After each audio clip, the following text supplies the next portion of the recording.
Welcome, and thank you for tuning in to the Sunday services at Center for Spiritual Living, Denver. We are a loving and prospering community in the heart of Denver and online.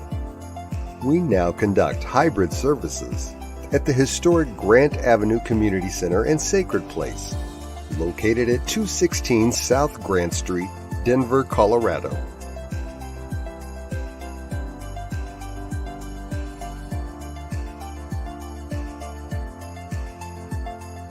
All are welcomed here. A place, space, and face of love. We are a spiritual community practicing universal principles that enrich our lives. We are grateful that you have blessed us with your presence. While online, we'd love to know you're watching with us. Feel free to leave a comment and let everyone appreciate you. With everything going on, life can feel overwhelming. CSL Denver wants you to know we are here for you.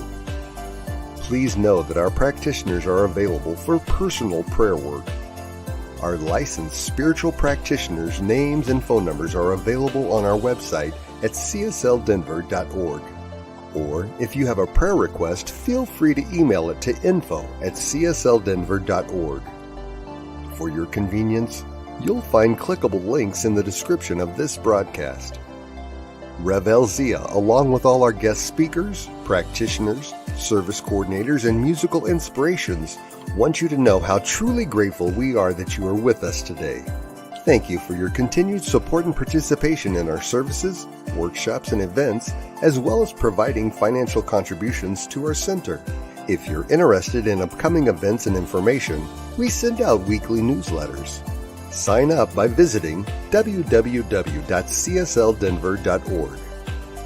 We deliver services in a hybrid format where we meet in person at 216 South Grant Street. We will also continue to live stream all services on Facebook and YouTube every Sunday. Find us on our respective channels as well as on New Thought Media Network. Again, thank you for your precious attention. Now prepare for engaging enlightenment.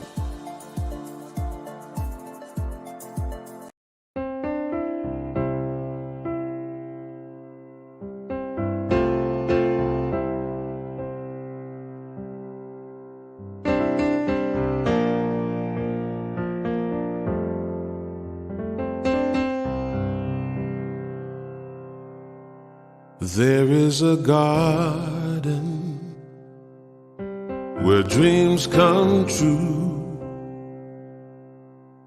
a beautiful garden where God's grace blooms. There is a garden where everything grows, a beautiful garden where love is sown. And in this place of light and love, you can have anything that you're dreaming of. There is a garden where dreams come true, a beautiful garden. That garden is you.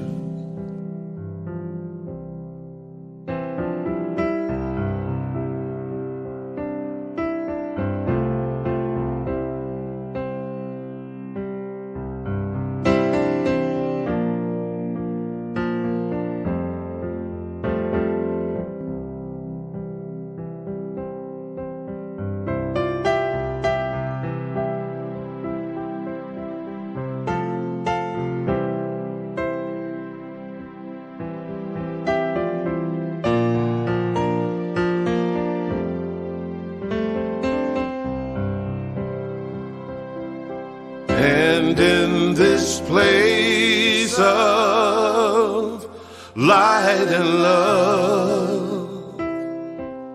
You can't have anything that you're dreaming of.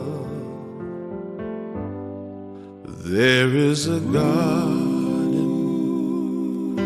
where dreams come true, a beautiful garden. That garden is you. Such a beautiful garden. That garden is you.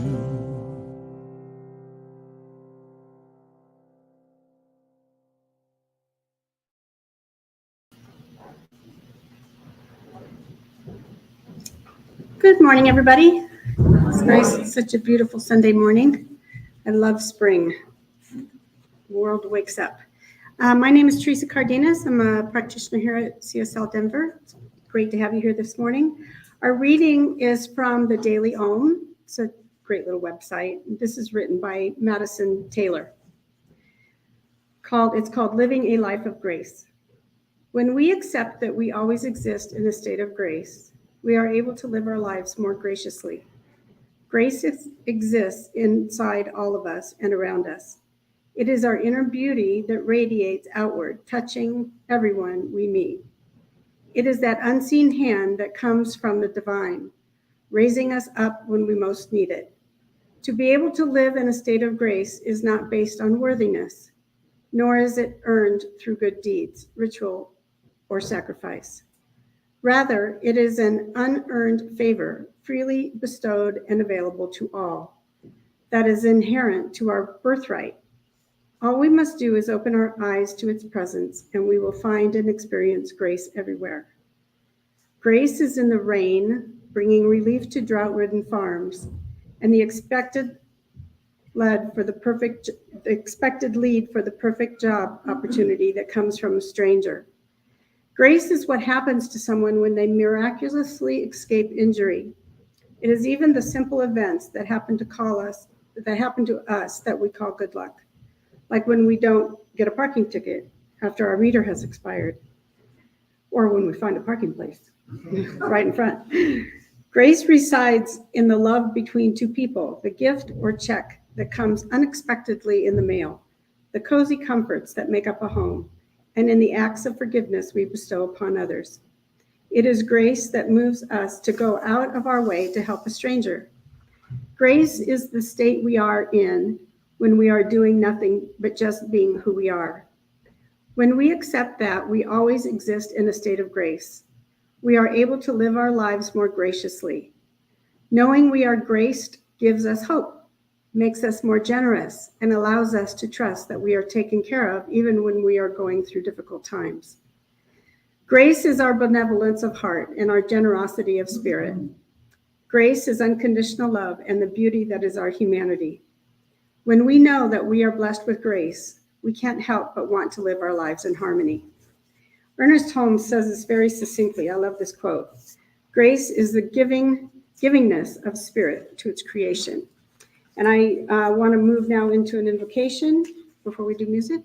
So just stay in that place of your heart. And we know this morning as we move into the service that all is unfolding perfectly.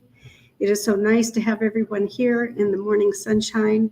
We know that wherever we are on the planet, whether we are in a temple, in a mosque, in a church, out in nature, wherever we are celebrating that energy, that creative mind, that omniscient, divine nature of spirit itself.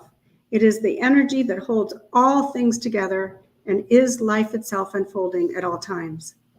So we know that this service this morning goes out into the community, and it has the effect of spreading love, being love, and allowing spirit to move through everyone we meet. We see the eyes of God with everyone we look at and meet and speak with. And so we just say, thank you, Spirit, and so it is. And now we have music by Amy Steinberg with a song called Love's Life. Hello again, Denver. Amy Steinberg here, so grateful to be with you. This is a new song of mine. It's called Love's Life. The latest is always greater than the last. The future is always sweeter than the past. An ever-expanding expression of the Most High. This life, my life, is love's life. Alive in this love, we go deeper as we go. And as we grow higher, our souls reach below the waters of forever, this eternal flow. This life, your life, is love's life.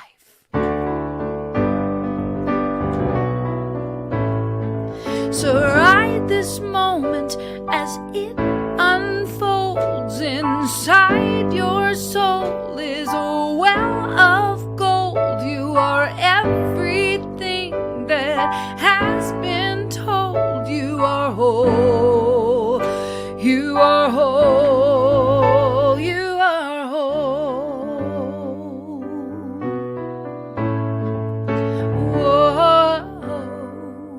Whoa. Provided with promise, the beauty of the heart. Each ending is bending its way to a new start. This love is a beacon for all that we are. This life, my life, this life, your life, is love's life. So ride this moment as it unfolds. Inside your soul is a well of gold. You are everything that has been told. You are whole. You are whole. You are whole. You are whole. You are whole. We sing whoa, whoa, whoa, whoa, it's love's life.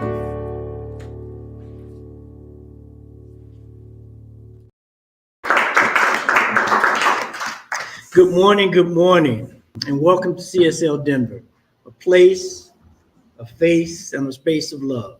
A spiritual community practicing universal principles and applying them to our lives so that we are empowered, so that we are enriched to be vessels of the divine and provide some grace. Because as we continue today's theme over the monthly theme of divine grace, today we want to look at grace in action. Grace in action. Now, grace in action is this way of the wisdom, the understanding, the magnificence of the divine to express itself in our lives, to allow us to be conduits of love. And not only are we conduits, we also receive it. Right? Conduit means we give it out, but we receive it. And so it is this back and forth. It is this interchange of divine love that allows us to understand fully what grace is. Because see, it's more than just acts of generosity and more than acts of kindness. Because sometimes we're in a place where we may have to give that to ourselves. That's grace in action. How many times have you been in a place or in a situation where this, in spite of your best efforts, it just didn't get right? In spite of your most ardent prayer, your most deep, grounded meditation, nothing came through. But when you are able to step back and know that the grace of God is always present, it's always moving in our lives, then we can allow the action of it to take place, right? There's a place that says in scripture that this faith, this understanding is not based on your works alone. Sometimes there's a little bit of grace that comes in, because I know for myself, and I'm not going to speak for anyone else, there have been times where I have worked and prayed and meditated and walked in nature and anything else you can think of that is looking or supposed to get me from point A to point B. But in spite of all that, nothing happened. But what did happen was to surrender, to allow the motion of the ocean, if you will, to move. How many times have you watched, or if maybe you haven't, but if you ever go see a river or calm, still ocean, it looks as if nothing is going on. But underneath the surface, there's an action. It's called a current that's steady moving. Even when you don't see it, the current is moving. And that's the way grace is in our life. The grace of God is always active and moving within our lives. It's a current. Any current you want, ocean current, electrical current, pick a current. Whichever one you can identify with, it is always moving in our life. And when we understand that, when we can align ourselves to that, we are allowed to give this to the broader community. We've all heard the idea of be still and know that I am God. Be still and know that I am God. That's not telling you not to be active. That's basically saying, quiet down the chatter. Quiet down the moments when we think we know best. How many times there are times, let me correct this. There are times when we think we know better. We've done the so-called homework. We've done the prep work. We've consulted with this one and consulted with that one. And we think we're ready. We really think we're ready. But there's always that little oomph of life. There's always that little thing that we didn't plan for. You know, it says man plans, but God is the best of planners. And so when we can make allowances for that, that doesn't mean you don't plan. There's a saying by Prophet Muhammad that says, trust in God, but tie your camel. Trust in God, but tie your camel. That's grace in action right there. Because, yeah, God may keep the camel there, but just in case something spooked the camel, you need to have it tied. And now in this day where we are fraught with uncertainties and challenges and things that are beyond our control, if we can just be still, we can witness the miracles that are happening in our lives every day. As Teresa said in the reading, sometimes it's as simple as finding a parking spot. As simple as not that the parking spot itself is that significant. What is significant is your state of mind that you bring to the table when the parking spot is there and then it's not. How many times you had a big meeting, or you was going to do something that was very important and you couldn't find a spot? By the time you got to where you were going, you were frazzled.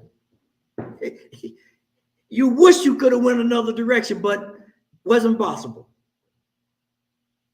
But if we could just surrender, grace will kick in, because the current is always flowing.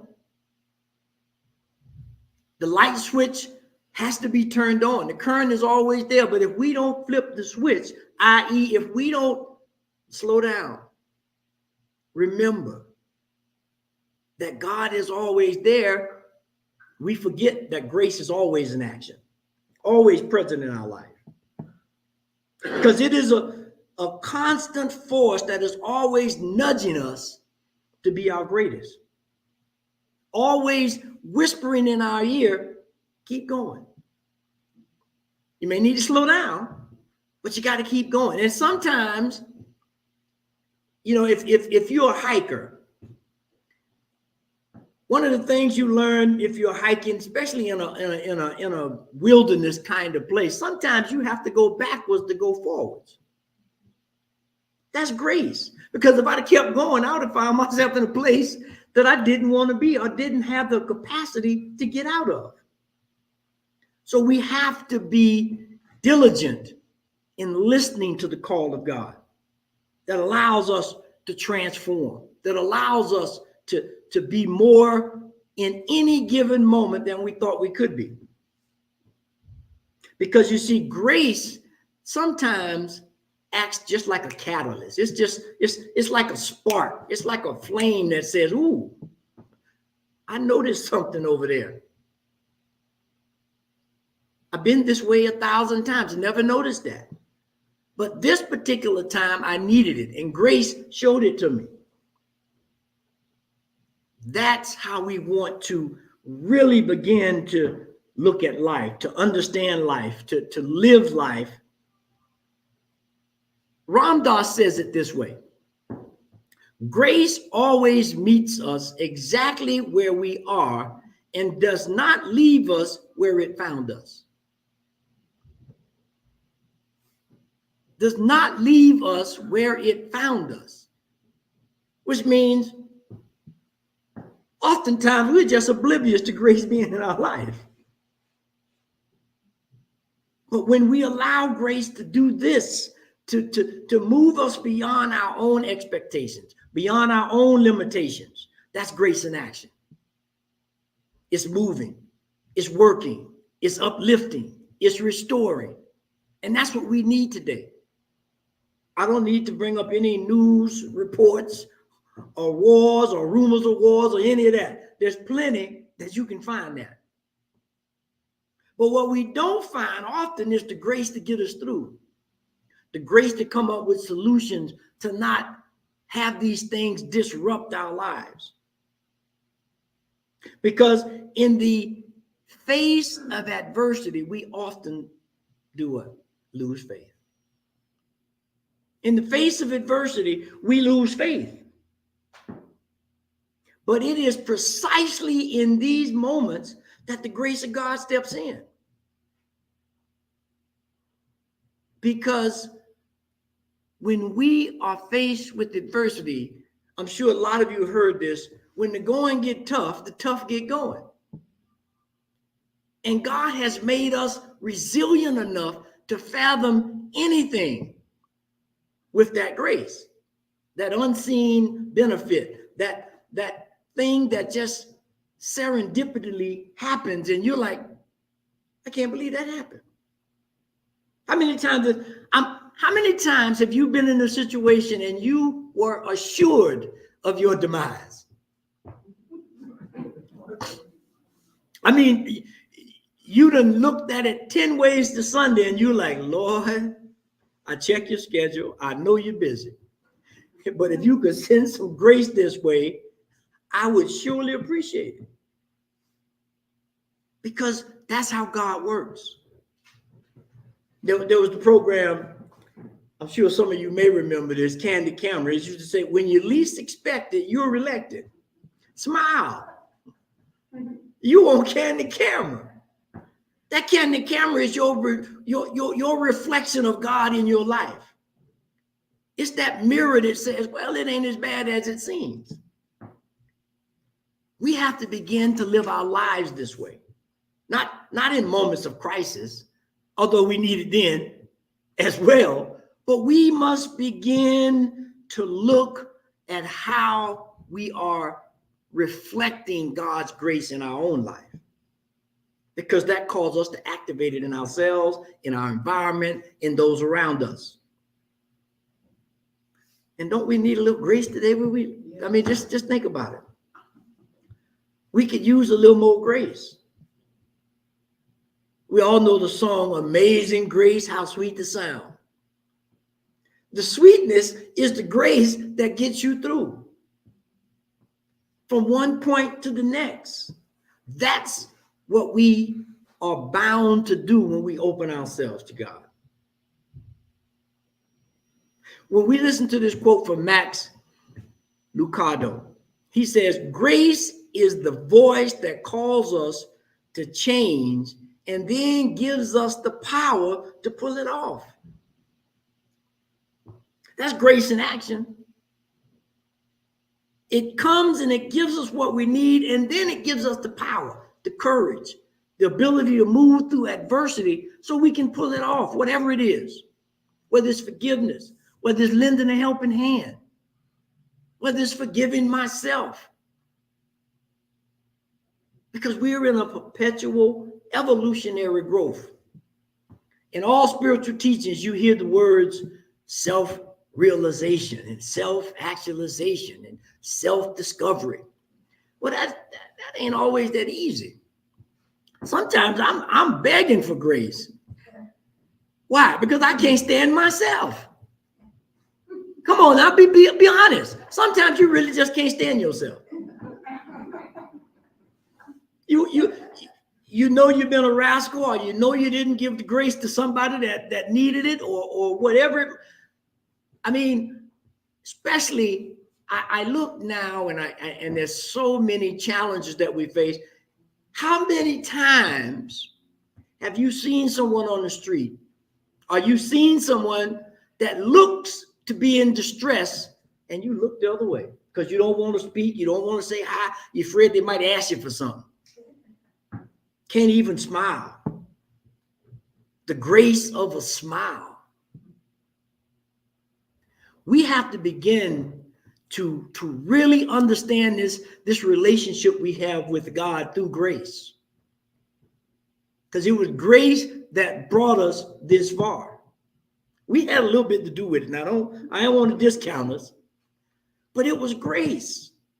If we were to go home this evening and do a little quick journaling from the moment we were conscious of things happening in our life to right now,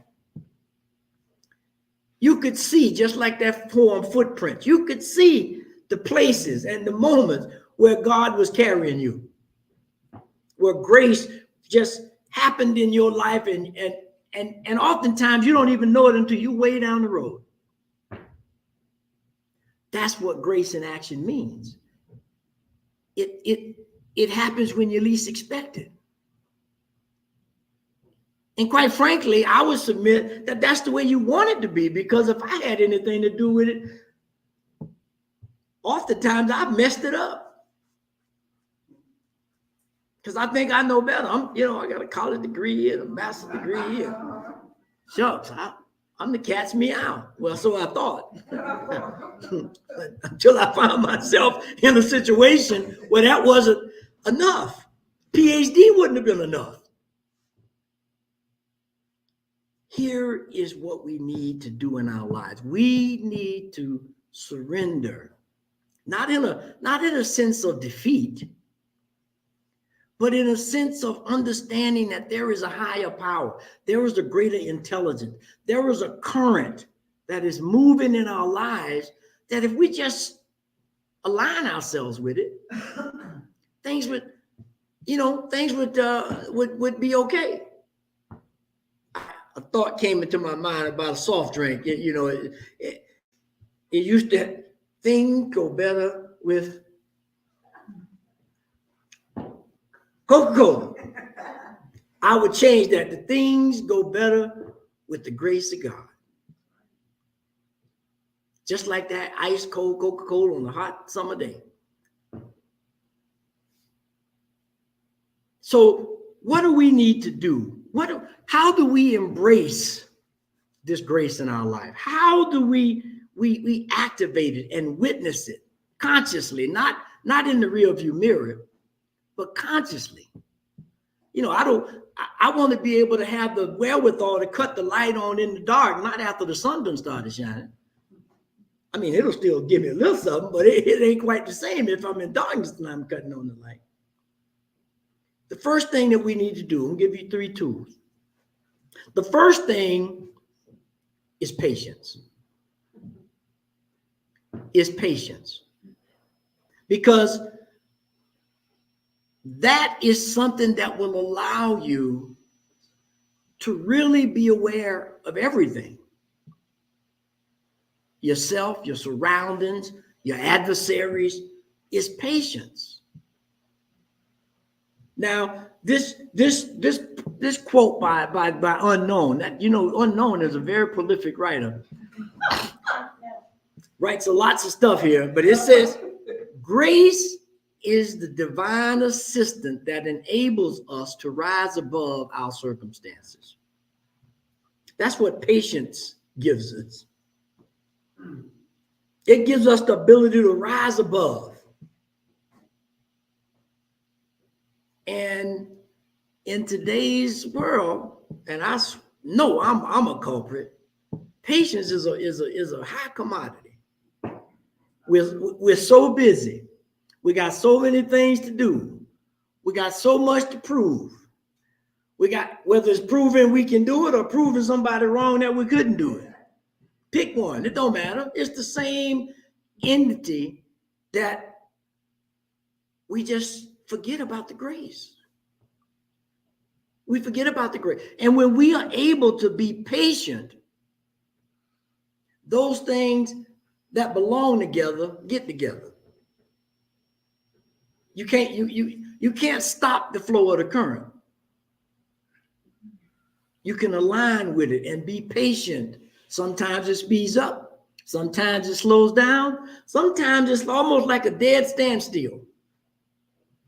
But in each one of those moments, there's something that's being cajoled in your advantage.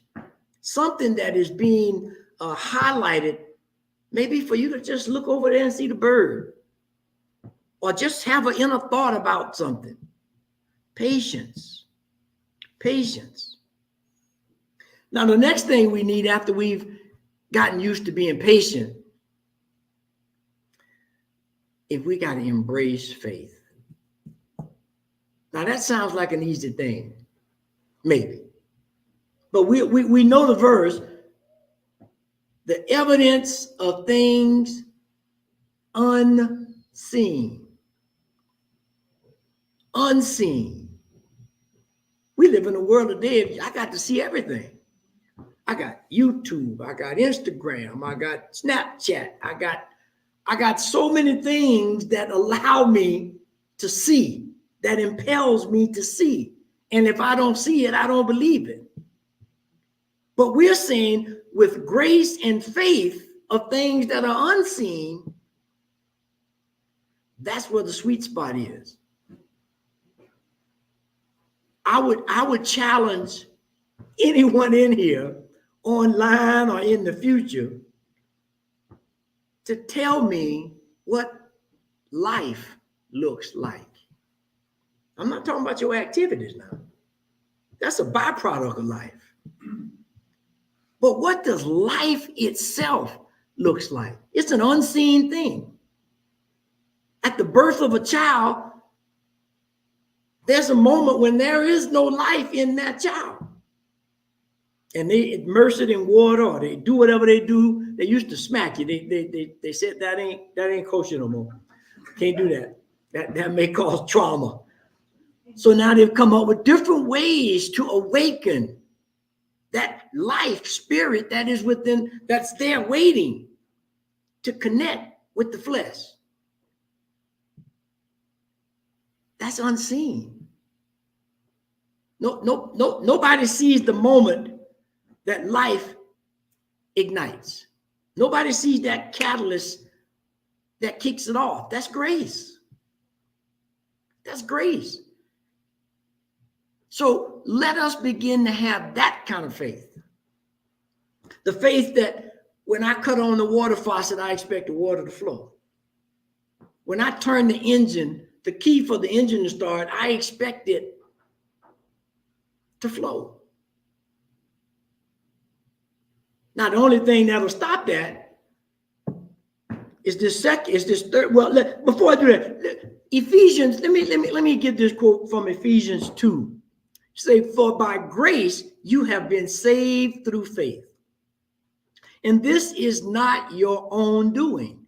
It is the gift of God, not a result of works, so that no one may boast. See, faith, you can't boast about faith because it's a grace from God. You were receptive. I guess you can boast about being receptive. You can boast about having an open heart, but other than that, you have to yield. And so when we understand that, then we step into this third thing. Once we understand that we have to be patient, we have to cultivate this, and that we begin to embrace faith, knowing that there are things that are seen and there are things that are unseen.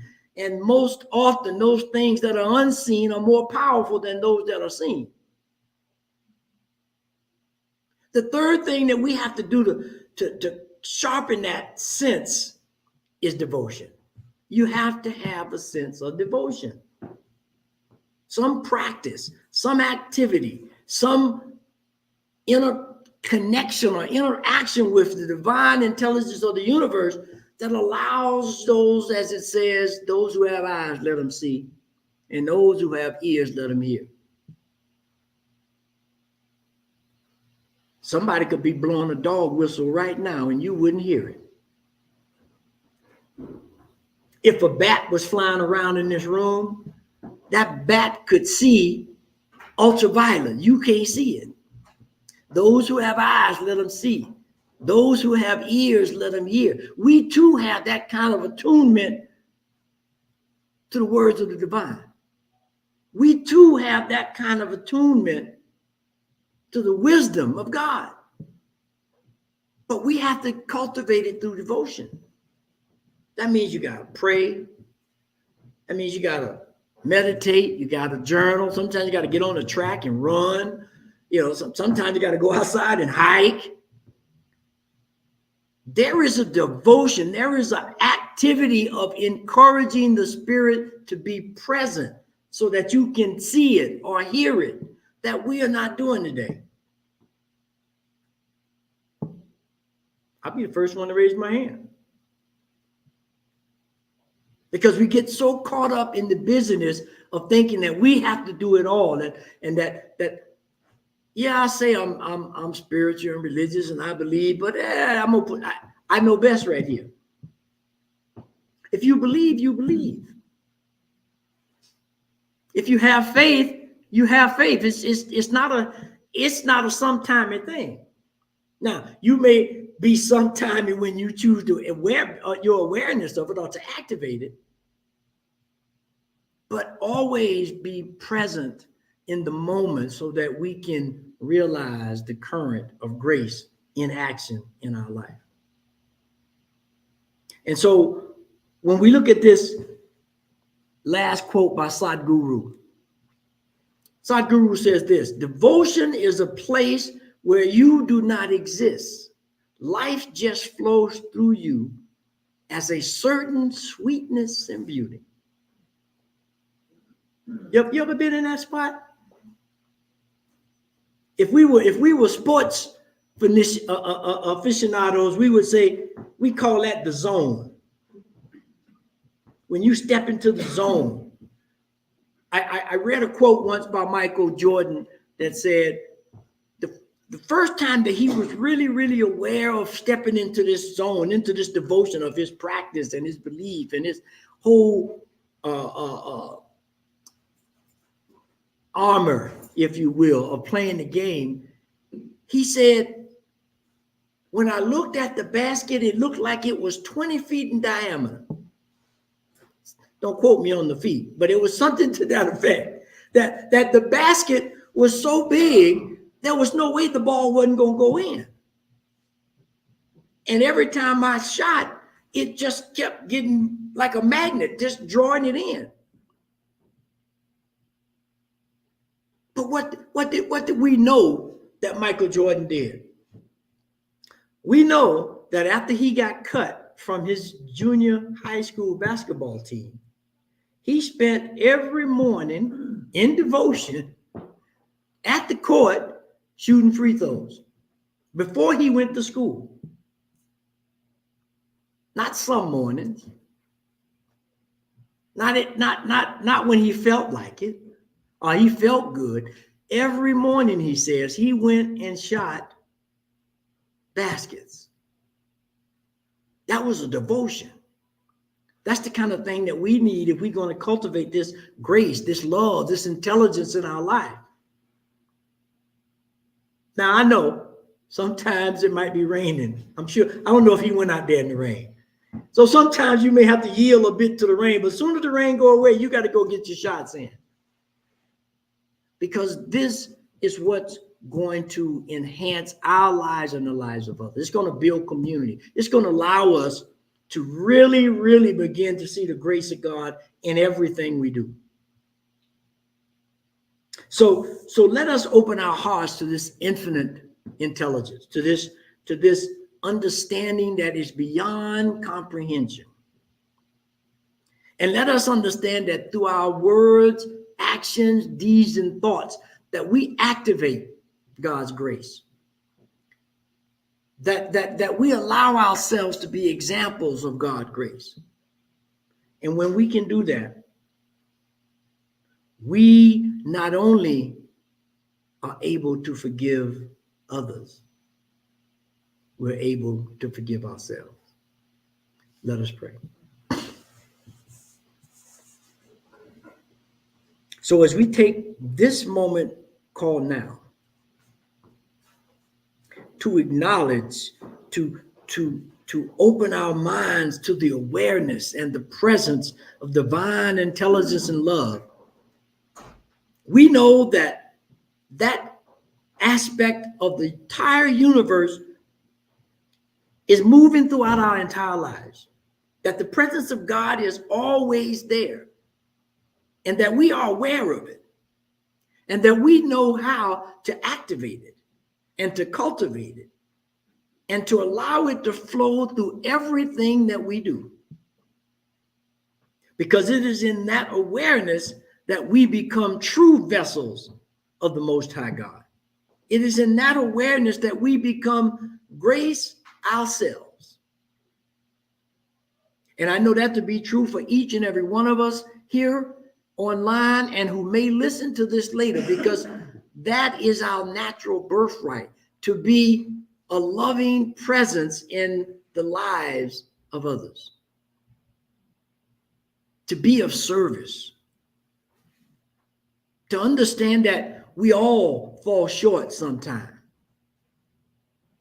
to understand that even in those moments, there is a magnificence within us. There is a flame within us that ignites and creates a world that works for all. And so, knowing that that is true here, now, and forevermore, I declare that each and every one of us from this day forward, we will be aware of grace in our lives, and that we will extend it to others, and that we will expect it to be returned to us, because that is the law of the universe. As we give, so shall we receive. And we are giving love. We are giving understanding, compassion, kindness, forgiveness. Not to receive something in return, but to create a world where we can expect good things to happen. And so I give thanks for this understanding that we live in a reciprocal universe, and that we are getting exactly what we pay for. And so it is in that payment, not seeking anything in return, that I'll allow the grace of God to move in our lives and to activate us, knowing that this word has been activated in the law and the mind of God that is spreading throughout the universe, creating this web of connection, this heartfelt understanding that you and I are one. And so with that, I let go, I release, and I know that this prayer is absolutely so. And so it is. Amen. And so it is. And so as we go through the week, I want to bring up the affirmation here so that kind of anchor this. And of course, we got call to action. So the call to actions is this. This week, figure out how can you recognize grace in action showing up, that should be showing up in your life. Let's think about where grace is showing up in your life. And then find some ways to serve. You don't understand grace until you go serve. When you go serve, you understand that, ooh, boy, I need to cool my little self down here. And if we look at this affirmation, I am a vessel of divine grace, spreading love, kindness, and compassion wherever I go. That'd be like Johnny Appleseed, just throwing seeds and they start growing. That's what we want to do. And so we want to thank you for being with us today. It is that time of sacred giving. And whether this is your first time or you're a returning member, we appreciate your support, your love, your kindness, and all that you do to support CSL Denver. And if you look across the bottom of the screen, you'll see the many different ways you can give by going to the website, hitting the donate button, by text to give, or by sending a check or money order to the P.O. box. But however you give, we appreciate it, and we thank you for your continued support. And so in our customary way to affirm this action of giving in our hearts, if it feels comfortable, place your hand over your heart and repeat this. This perfect gift is spirit-informed, circulating and blessing all that it touches. Freely I give and joyously I receive. And so it is, amen. And so it is, amen. And so Teresa's going to come and give us a few announcements. Thank you. So the announcements. First and foremost, next week is Divine Dialogue. What's our topic? It's about grace. It's about grace. Okay. And then mark your calendars for the evening of May 18th because we have another movie coming up. We've started the Cinema for the Soul, and it's great. We watch the movie together and then have a discussion afterwards. This movie, if you haven't seen it, it's really great. Hector and the Search for Happiness. That's May 18th from 5:30 to 8:30 p.m. And Hector is a quirky psychiatrist who has become increasingly tired of his humdrum life. He tells his girlfriend Clara that he needs to go on a journey to research happiness, and the fun goes on from there. After the movie, we will have some discussion regarding our thoughts on the movie, and love offerings are gratefully accepted, and we will have bottled water available for purchase. We have older Science of Mind magazines for free on the table next to the fellowship table, along with some handouts. The Science of Mind magazine is now coming out bi-monthly, and so the current magazines are $4 and the older ones are free, correct? That's a deal. If you would like to hear some good news of the world, to affirm the good in the world, we have a link on our Facebook page called And Now the Good News. This program is put together by New Thought Media Network and airs on Fridays at 5 p.m. Mountain Time. And you can watch these anytime during the week. Just go to the Center for Spiritual Living Denver Facebook page and click on any post that says, And Now the Good News. New Thought Media Network has over 40 hours of weekly broadcast programs, and we invite you to go to www.ntmedia.org and check out what we have. There's something for everyone. We are so truly blessed to have everyone here and who has chosen to support CSL Denver by showing up on Sundays or watching our services online. We know that as we move through the rest of this year, the divine beloved is guiding and loving each and every one of us through grace. And now let's close out with Karen Drucker singing, I Am So Grateful. And please.